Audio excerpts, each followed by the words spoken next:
I started reading through it, and was in disbelief for what they were asking for. Disbelief over the cost of an entertainment fee that the city of Buffalo now appears to be charging venues like Riverworks and dozens of others around Buffalo. Investigative Post just broke this story, obtaining letters that were sent out to businesses telling them that this fee that's apparently been on the books for years will now be enforced, even though the vast majority of places had never even heard of it. Well, today I went to Riverworks to talk with its general manager, who gave me this estimate on the financial impact of this fee. If they want one for all of our rides individually, with all the events, all the concerts, MMA events, boxing events, trade shows, expos, etc., could have over $100,000 impact just directly on Riverworks alone. Put $100,000 in context. How big a hit is that? It's massive. You know, we've reinvested almost $60 million here on this site. We reinvested our profits to create more opportunity for the city of Buffalo. That's going to slow that down substantially if we have to pay those fees. Jeff Kelly broke this story for Investigative Post, and he joins me now live. Jeff, thanks for coming in. I think that Riverworks is probably a bit of an extreme example here because they have all those rides. They're worried that they have so many events that it could really bring that tally up. But we're talking about a lot of places, tens of thousands of dollars potentially. What should we know about this fee and how realistic this is going to be applied? Sure. So as you pointed out, this fee has apparently been on the books forever. If you read the code that describes it, it sounds like it was written in the 1890s. And the city, facing dire financial situation, has been looking for any revenue streams it can, so it sent out these letters, not just to bigger venues like Riverworks, but little ones like Nietzsche's and Mr. Goodbar, and then medium-sized venues like Town Ballroom. And as you point out, tens of thousands of dollars a year.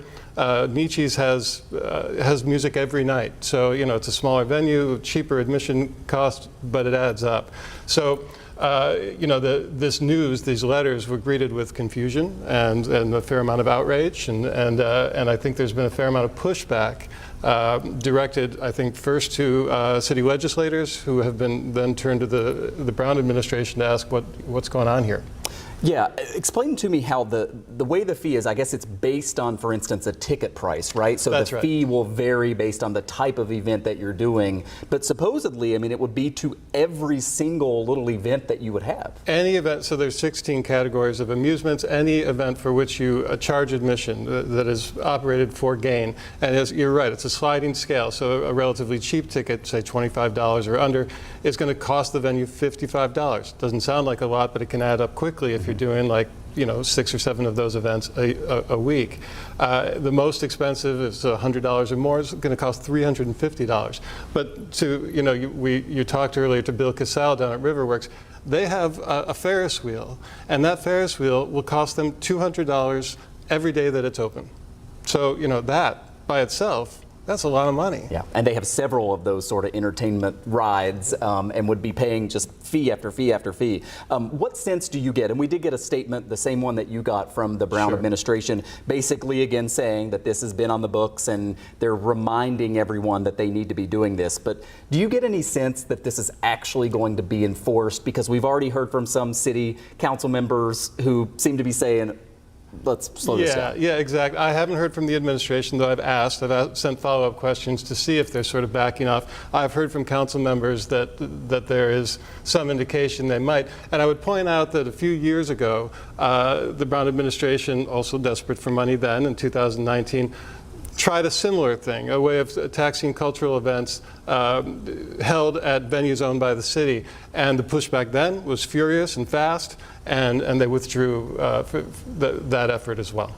And some of these owners, by the way, just point out, if they do have to pay these fees, they're going to have to pass them along. So everybody watching could feel the effect of this, because most of us seek entertainment in the city of Buffalo. I only have a few seconds left, but you talk about the city needs to find money. I mean, the financial situation is dire. It's dire this coming year. It's going to get worse over in the years to come, because for the last couple of years we've been relying on federal pandemic relief money to plug budget holes. After next year, that's gone. Jeff Kelly with Investigative Post, investigativepost.org, a whole lot more about this, and we're going to have more coverage tonight at 11 as well. Jeff, thank you. My pleasure. Thank you.